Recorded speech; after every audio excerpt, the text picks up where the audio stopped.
Hello my dear student, my name is Nusayb Ali. I am chemistry faculty of AR Memorial Senior Secondary School. Student, आज का हमारा topic है 7 crystal system. हमने last lecture के अंदर unit cell को पूरा कंप्लीट कर लिया था। हमने कहा था किसी भी सब्सटेंस की, किसी भी क्रिस्टल लेटिस की जो है स्मॉलेस्ट यूनिट, वो यूनिट सेल कहलाती है।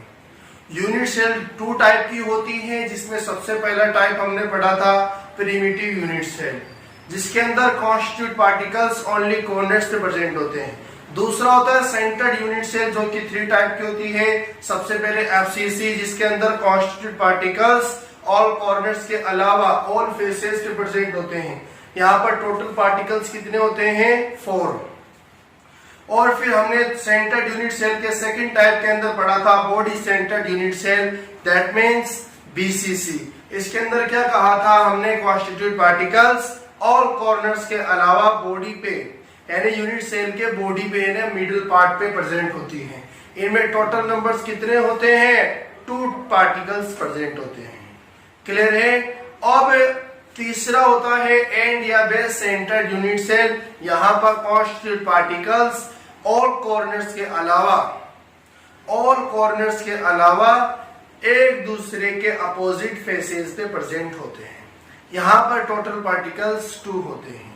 अब ये तो अपन ने क्रिस्टल के अंदर एक छोटा सा पार्ट होता है यूनिट सेल, उसके अंदर की बात की थी। अब बात करते हैं यूनिट सेल क्रिस्टल लेटिस कितने टाइप के होते हैं, या किस किस तरीके के अपन को नजर आते हैं। क्लियर है बात? तो जो क्रिस्टल होते हैं ना, वो क्रिस्टल की जो शेप होती है वो 7 टाइप की होती है। तो आज का अपन टॉपिक यही है 7 क्रिस्टल सिस्टम, यानी क्रिस्टल जो है उसका सिस्टम कितना होता है? 7 होता है। तो सबसे पहले अपन इसको पढ़ने से पहले कुछ चीजों को अपन को जानना होता है, जिसको अपन यूज में लेंगे आगे टॉपिक के अंदर। तो आए अपन शुरू करते हैं। सबसे पहले देखो, आपको एक क्रिस्टल नजर आ रहा है। हमने कहा था किसी भी सब्सटेंस के अंदर यदि पार्टिकल्स का अरेंजमेंट 3D में प्रेजेंट है, दैट मींस पार्टिकल्स यदि एक्स एक्सिस, वाई एक्सिस और जेड एक्सिस में प्रेजेंट है, तो उसको क्या बोलते हैं? Crystal lettuce.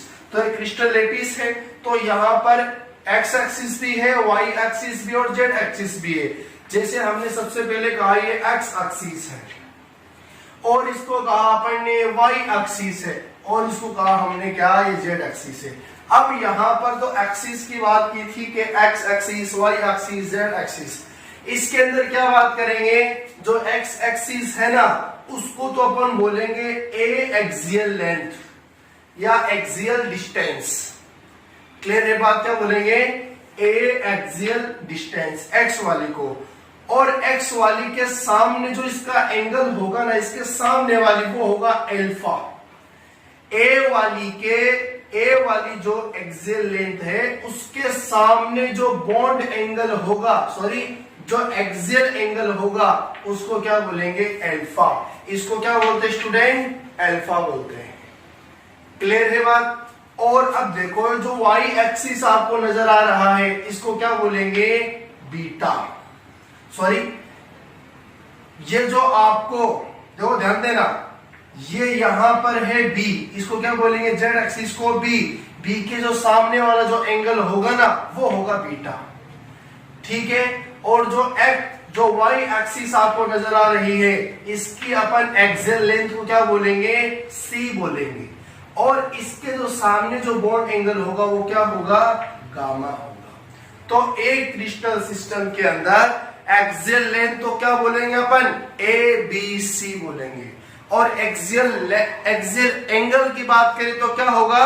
अल्फा, बीटा और गामा होगा। क्लियर है क्या? बताओ बात। तो यहाँ पर 7 क्रिस्टल सिस्टम किसको बोलते हैं? कि axial length A B C and axial distance alpha, beta, gamma. Sorry, axial angle करेगा।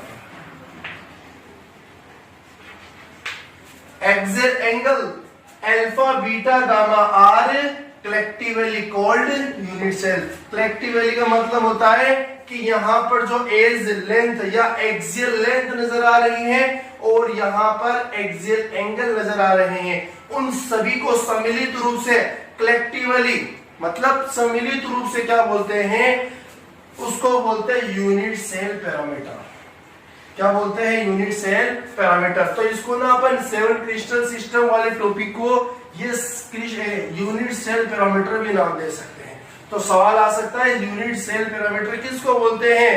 किसको बोलते हैं कि किसी भी यूनिट सेल के अंदर जो एक्सियल लेंथ होती है और एक्सियल एंगल होता है, उनको ही कलेक्टिवली रूप से या जो है सम्मिलित रूप से क्या बोलते हैं? यूनिट सेल पैरामीटर बोलते हैं। क्लियर है क्या? बताओ बात। तो आप इसको जो है राइट में लीजिए। अभी स्टूडेंट, जो हमने अभी बात की थी कि क्रिस्टल जो है उसके 7 टाइप्स होते हैं, उसके 7 सिस्टम होते हैं। उसके अंदर जो फर्स्ट होता है वो क्यूबिक होता है। क्यूबिक के अंदर आपको याद करना है एक्सियल डिस्टेंस और एक्सियल एंगल, यानी जो क्यूब होता है, यूनिट सेल होती है, उस यूनिट सेल की एक्सियल लेंथ और उस यूनिट सेल की एक्सियल एंगल आपको जो है लर्न करना है। क्लियर है बात हमारी? तो क्यूबिक के अंदर क्या होता है? ए, बी और सी, यानी एक्स एक्सिस, वाई एक्सिस और जेड एक्सिस तीनों क्या होते हैं? एक दूसरे के अंदर इक्वल होते हैं। यानी अगर उसकी लेंथ, किसी यूनिट सेल की लेंथ 10 सेंटीमीटर, हाइट 10 सेंटीमीटर और उसकी ब्रीथ 10 सेंटीमीटर है, तो उस टाइप के क्रिस्टल को बोलेंगे अपन क्यूबिक। क्लियर है? और ये जो क्यूबिक है वो कौन सी यूनिट सेल के अंदर प्रेजेंट होता है? वो होता है एससीसी, बीसीसी और एफसीसी, 3 टाइप की यूनिट सेल के अंदर प्रेजेंट होता है। क्लियर है बात? अब दूसरा है टेट्रागोनल। सबसे पहले आप जो है टेट्रागोनल की स्ट्रक्चर देखो आप इस फोटो के अंदर। यहाँ पर क्या है? ए और बी तो इक्वल है। इसके अंदर क्या है? फोटो के अंदर ए और बी तो इक्वल है, जबकि दूसरी जो लेयर है या दूसरी जो एक्सियल लेंथ है वो डिफरेंस है यहाँ पर। क्लियर है? जैसे कोलगेट का डब्बा होता है, उसकी लंबाई तो क्या होती है? अलग होती है, लेकिन उसकी हाइट और उसकी जो ब्रीथ होती है ना, वो एकदम सेम होती है। यानी दो तो क्या है? उसकी भुजाएं बराबर होती है, जबकि तीसरी भुजा उसकी सेम नहीं होती है। और उसके अंदर अपन बात करें, उसके अंदर बॉन्ड एंगल कितना होता है? तो बताइए, कोलगेट का जो डब्बा होता है उसमें कितने डिग्री का एंगल होता है? 90 डिग्री का एंगल होता है। क्लियर है? तो यहाँ पर क्या बोलेंगे अपन? ए और बी तो इक्वल होती है, जबकि बी और सी यानी एक भुजा बराबर नहीं होती, एक अक्ष बराबर नहीं होता है। जबकि यहाँ पर एक्सियल एंगल की बात करें, अल्फा, बीटा और गामा क्या होते हैं? 90 डिग्री के होते हैं। अब ये कौन सी यूनिट सेल के अंदर प्रेजेंट होता है? एससीसी, बीसीसी यूनिट सेल के अंदर प्रेजेंट होता है। उसके एग्जांपल भी याद कर ले, जैसे कौन होते हैं? टेट्रागोनल, SnO2 और TiO2। Sn क्या होता है? Sn टीन बोलते हैं इसको। Ti titanium. ये टाइटेनियम कहाँ के एलिमेंट है? डी ब्लॉक एलिमेंट है। चैप्टर नंबर 8 के अंदर पढ़ेंगे। यहाँ पर potassium chloride, sodium chloride cubic के अंदर प्रेजेंट होता है। क्लियर है बात? अब है ऑर्थोरोम्बिक। इस ऑर्थोरोम्बिक के अंदर क्या होता है? तीनों भुजाएं इक्वल नहीं होती हैं, यानी एक्स एक्सिस, वाई एक्सिस और जेड एक्सिस तीनों ही क्या होते हैं? अनइक्वल होती है। ठीक है? बट यहाँ पर एंगल क्या होते हैं? 90 डिग्री का एंगल होता है। और यहाँ पर जो 4 टाइप अपन ने पढ़े थे, जिसके अंदर प्रिमिटिव और सेंटर्ड के अंदर तीन टाइप, तो 4 तरह की पूरी यूनिट सेल होती है। चारों टाइप की यूनिट सेल ऑर्थोरोम्बिक के अंदर प्रेजेंट होती है। याद रखना बात आपकी। चारों टाइप की यूनिट सेल सवाल आ सकता है, कोई पूछ सकता है आपको ऐसा कौन सा क्रिस्टल सिस्टम है जिसके अंदर चारों टाइप की यूनिट सेल या 4 टाइप की यूनिट सेल प्रेजेंट होती है? तो ऑर्थोरोम्बिक होता है। क्लियर है? और ये आप फोटो के अंदर ऑर्थोरोम्बिक की स्ट्रक्चर देख लीजिए, जिसके अंदर आपको ए, बी और सी क्या है? इक्वल नहीं नजर आ रही है, यानी समान नहीं है। क्लियर है? जबकि एंगल कितना है? 90 डिग्री का एंगल है। अब यहां पर अपन बात करें एग्जाम्पल की, सोडियम नाइट्रेट KNO3 BaSO4, तो ये आपको एग्जाम्पल याद कर लेना। फिर फोर्थ क्या है, हेक्सागोनल, बहुत इंपॉर्टेंट है भाई, याद कर लेना इसको। हेक्सागोनल, यहाँ पर ए और बी दो भुजाएं, दो लेंथ तो इक्वल होती है, जबकि तीसरी लेंथ इक्वल नहीं होती है। देखिए आप इस फोटो के अंदर क्या नजर आ रहा है आपको कि यहाँ पर जो एक डब्बा नजर आ रहा है सामने वाला, एक अपन को क्यूब, एक जो है क्यूब नजर आ रहा है, इसके अंदर दो जो एंगल है, सॉरी दो जो लेंथ है वो तो इक्वल है, जबकि तीसरी वाली जो लेंथ है वो आपको अनइक्वल नजर आ रही है। और यहाँ पर बॉन्ड एंगल की बात करें तो अल्फा और बीटा तो 90 डिग्री का है, जबकि गामा कितनी डिग्री का है, 120 डिग्री का बॉन्ड एंगल है। क्लियर है ये, बताओ ये बात ठीक है। कौन सी यूनिट सेल प्रेजेंट होती है यहाँ पर, ओनली SEC ZnO ग्रेफाइट इसके एग्जांपल है। फिफ्थ होता है ट्राइगोनल, यहाँ पर ABC तीनों जो है एज लेंथ या एक्सियल डिस्टेंस इक्वल होती है, बट यहाँ पर अल्फा बीटा तो 90 डिग्री के होते हैं, जबकि गामा 90 डिग्री का नहीं होता है। कौन सी यूनिट सेल प्रेजेंट है, SEC एग्जांपल कौन सा, यानी ये जो है ट्राइगोनल किस में प्रेजेंट होता है, CaCO3 कैल्शियम कार्बोनेट और HGS मरकरी सल्फाइड, मरकरी बोलते हैं इसको। मोनोक्लिनिक, और एक और बात समझ लेना, जो Hg होता है ना, मरकरी एकमात्र ऐसा मेटल है जो लिक्विड फॉर्म के अंदर पाया जाता है, और सारे के सारे मेटल क्या होते हैं, सॉलिड फॉर्म में होते हैं। मोनोक्लिनिक के अंदर क्या है, तीनों एज लेंथ या तीनों एक्सियल डिस्टेंस अनइक्वल होती है, बट यहाँ पर अल्फा और गामा तो डिग्री, अल्फा और गामा एंगल 90 डिग्री का होता है, और beta is not equal to 90 degree. Clear है, SEC BCC याद कर लेना और एग्जांपल याद कर लेना है, Na2SO4.10H2O। फिर फिफ्थ सेवंथ कौन सा है, ट्राइक्लिनिक, यहाँ पर सब कुछ अनइक्वल आपको नजर आ रहा है, K2Cr2O7 पोटेशियम डाइक्रोमेट इसको बोलते हैं। अब इसको लोग कैसे याद करेंगे, शुरू वाले तीन को कैसे याद करेंगे, देखो उसके लिए तो बहुत आसानी है आपको, जैसे ABC ABC ABC, alpha beta gamma 90 degree, alpha beta gamma 90 degree, alpha beta gamma 90 degree, इसको बोलते, देखो याद रखना, इसको बोलते हैं अल्फा, इसको बोलते हैं बीटा, ऐसे लिखते हैं इसको बीटा, और इसको इस तरीके से लिखते हैं गामा, ठीक है ना। हाँ, अल्फा बीटा और गामा ये एंगल होते हैं, ये अल्फा बीटा गामा 90 डिग्री का होता है। यहाँ पर आपको कोई कट नहीं देना है, यहाँ पर आपको एक कट देना है, जबकि यहाँ पर कोई कट नहीं देना। फिर यहाँ पर आपको दो कट देना है और यहाँ पर आपको कोई कट नहीं देना है। तो तीन तो ऐसे कैसे रहेंगे, कोई कट नहीं, एक कट देना है और यहाँ पर दोनों कट देने हैं, इनके नाम याद कर लेना, और नीचे वाले तो आपको अपने आप ही याद हो जाएंगे। क्लियर है क्या, बताओ, तो आप इसको जो है राइट कर लीजिए।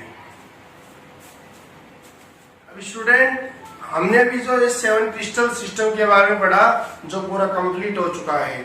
अब नया एक टॉपिक है क्लोज पैकिंग इन क्रिस्टल, यानी क्रिस्टल के अंदर क्लोज पैकिंग, यानी क्रिस्टल के अंदर क्लोज पैकिंग का अरेंजमेंट किस तरह करना है, किस तरह क्लोज का मतलब तो पास पास, और पैकिंग का मतलब होता है अपन पैकिंग करना, उसको पैकिंग करना बोलते हैं, यानी क्रिस्टल के अंदर क्या करना है, पार्टिकल्स की पैकिंग करना है। क्लियर है क्या, बताओ। तो अब देखो यहाँ पर मैं किसी क्रिस्टल को बना दिया मैंने, यानी कोई क्रिस्टल है अपन को, और वो क्रिस्टल के अंदर की तरफ है, यदि उस क्रिस्टल के अंदर पार्टिकल्स को हमने इस तरह अरेंज किया कि उनके बीच में स्पेस बहुत ही मिनिमम है, क्या स्पेस बहुत ही एकदम मिनिमम है, बहुत कम स्पेस है, यानी किसी भी क्रिस्टल के अंदर हमने उतने अरेंजमेंट पार्टिकल्स का इस तरह किया है कि उन पार्टिकल्स के बीच में स्पेस बहुत ही मिनिमम है, उसको क्या बोलते हैं, क्लोज पैकिंग इन क्रिस्टल, यानी ऐसे अरेंजमेंट को बोलते हैं कि क्रिस्टल के अंदर ये क्लोज पैकिंग वाला अरेंजमेंट है। क्या है यहाँ पर, क्या लिखा है, the arrangement of constitute particles in a crystal in which, जिसके अंदर क्या होता है, minimum empty space is called close packing in crystal. यानी क्या हुआ कि पार्टिकल्स क्या है, क्रिस्टल के अंदर पार्टिकल्स का अरेंजमेंट ऐसा है जिसके अंदर या पार्टिकल्स के अंदर मिनिमम एम्प्टी स्पेस है, यानी दो पार्टिकल्स के बीच में स्पेस क्या है, बहुत कम है। एम्प्टी मतलब होता है कम, यानी ना खाली चीज होती है ना बहुत कम, तो मिनिमम एम्प्टी स्पेस है। प्रेजेंट अगर ऐसा कुछ स्पेस प्रेजेंट है तो उसको क्या बोलते हैं, क्लोज पैकिंग इन क्रिस्टल बोलते हैं। क्लियर है। अब ये पार्टिकल्स का अरेंजमेंट कैसे कैसे हो सकता है उसके बारे में भी अपन पढ़ेंगे, तो आप इसको नोट कर लीजिए।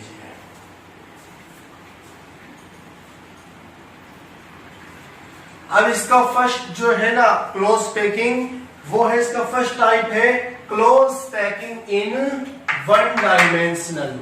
आप इसको फर्स्ट नंबर लगा दीजिए, close packing in one dimensional. One dimensional का मतलब होता है, देखो हमने एक चीज पढ़ी थी, 3 डायमेंशनल, 2 डायमेंशनल, 1 डायमेंशनल।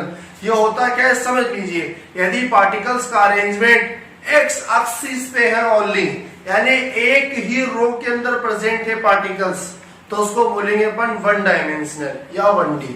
यदि पार्टिकल्स का अरेंजमेंट 2 एक्सिस पर है, यानी एक्स एक्सिस और वाई एक्सिस पे है, तो उसको क्या बोलेंगे 2 डायमेंशनल।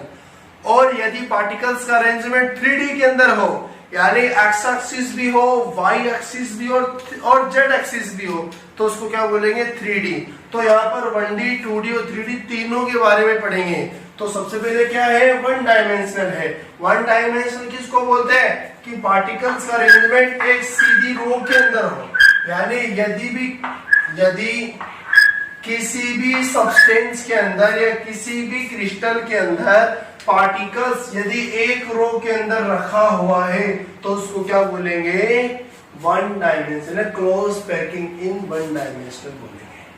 तो क्या है, if constitute particles are placed in a row, then this type of